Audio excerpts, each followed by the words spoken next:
going on YouTube? It's your boy Humble Way checking in with you again. Wanted to do a touchy subject that I actually just crossed my mind when I was actually sitting in the car. I was listening to, my wife was on Facebook reading some posts and stuff like that, and I was giving my input into, what she was reading, give my insight and feedback on things that were said. And I wanted to talk about the importance of having your father, having, your dad or a man rather in your life.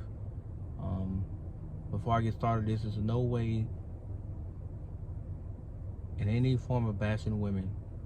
It's only to say, or to give my opinion on why men are so important in a child's life and in that of a woman. For starters, men are very, very protective. We give instinctive guidance. We can be harsh. We can be direct with our tone of voice, with our body posture, with how we come across to people, even the way we look at somebody. It can be taken as either a threat, disrespectfully, or however you want to label it. But our place is just as important as that of a woman's. In fact, sometimes I would go to say it's one of the most important, because we lay a foundation that everybody else follows, whether good, bad, or indifferent. You may say, well, women, they nourish and they take care of the babies and stuff like that, and they teach them the basic fundamentals and things of that nature, which is very true, they do. But more times than none, you will always hear people refer to what their dad told them, or saying their dad gave them, or even a quote, because our knowledge is something that money can't buy. We impart a lot of wisdom onto our kids, and even sometimes into our own spouses. We try to steer them in the right direction even when they're fighting against us. So we genuinely try to change people for the better, despite taking a beating from the world itself. So it's something that goes unnoticed. Oftentimes it's not as often appreciated. We rarely ever hear the words thank you, and when we do, it's either from us blowing up, or maybe a special occasion, or worst case scenario, you're on your deathbed, and then you hear all the things that you wanted to hear while you had the opportunity to hear them, but never got a chance to actually hear the words themselves from that person. So what we do for all people is highly important. Now, when it comes to our kids, I hate when you hear females say, oh, I don't need a man, or my child doesn't need their father, or blah, blah. You can't speak for a child. You may think you can, but you can't. Because at the end of the day, children are individuals, and they will come to you and they will say things that, that hit directly home. Like one time my son told me when we was riding down the road, he was like, I don't like when you fuss at me. I looked, in the river, and I was like, I understand, Cameron. I was like, but I do that because of my expectations. I have very high expectations of you, because you are where I once was in terms of your intelligence. He's actually smarter than me, but in terms of where he's at now and where I know he's going to be at, I expect a lot out of him. I tolerate his, behavior from time to time that he does, stupid stuff, but for the most part, he's a great kid. And I broke it down to him to where he can understand, like, I'm not trying to pick on you at all, but I am telling you that you have others following you. So if you do what's right, especially when it comes to schoolwork and sometimes around the house, then they'll follow suit. They may not follow directly because they got their own individual minds, but they know what right looks like. And because I place that upon you, they know what I expect. So if you're doing what you're supposed to do, then they'll more than likely say, okay, well, this is what I should do to avoid the wrath of my dad and to make him happy. So let me try to do a little bit more, you know.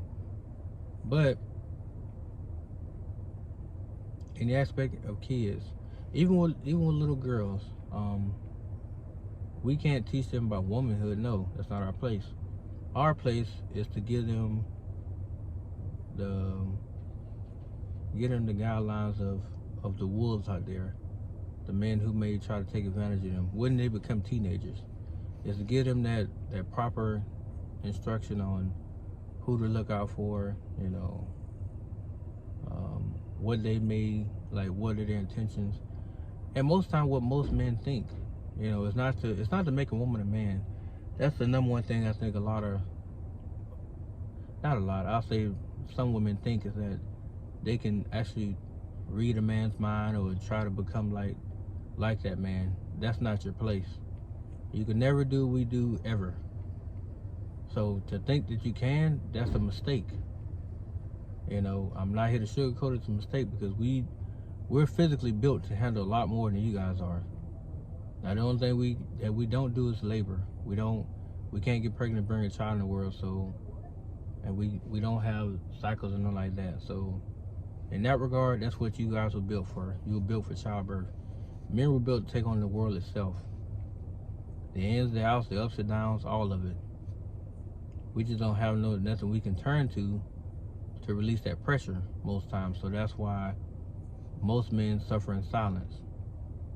In fact, I think all men do. They just find different ways to cope with it, which is why I believe most, or some of the men that you see that do turn gay, is more than likely because of what they know is coming down the pipeline. So they're like, well, I'd rather become a woman than be a man, which is fine. You know, that's your choice. But being a man is very, very hard. It's nothing that can be, you know, it can't be ignored. It can't be, you can't say, oh, I can do that. No. Because all the things that we have to do, that's not even including at work, even at home. We're dealing with kids and dealing with your spouse and your in-laws and whoever else may be, you know, in your life. That's a lot to deal with. The ins and outs of what they gonna call you and tell you, or things they want you to do or fix or discuss or plan out or whatever. It's a lot that goes into it. You have to make decisions on things that sometimes don't even have nothing to do with you. But because they want your input, you got to give it to them, even when you don't want to. So, to those women out there who say they don't need men, they don't care for them, they don't want them, you know, that they're good. That's another thing that kills me. I'm good, knowing damn well if the right man came along, you'll jump on him. But you want people to believe you have this tough exterior, and nothing bothers you. But then when you get in your car and you ride down the road about to kill yourself because you're crying to death, you know, that's when a man can be beneficial, because he'll take that off of you and he'll just deal with it. But because you keep saying you don't need him, or your child doesn't need him, which is another foolish statement, because kids, unlike adults, always require that attention. As a matter of fact, all the adults in the world are just kids who just happen to grow old. All of us are kids, but children themselves want that constant attention. So to speak for a child and say, you know, that they don't need their father, that's straight retarded. Because if you give any child a chance to be with a parent, they're gonna want their dad. Not saying they don't want their mom. They will, but they're gonna want their dad, because as my son would tell you, dad's the fun one. Dad's the one that's gonna, you know, play with us and do this and do that. Even though I'd be tired in the mug, I'd be sore and hurting, but I still make time out of my busy schedule that I put in my brain to let them know I still can be a kid. I'm still dad, but I still can be, you know, that fun-loving male figure that they need. So I find balance, you know, to make time to make them feel special.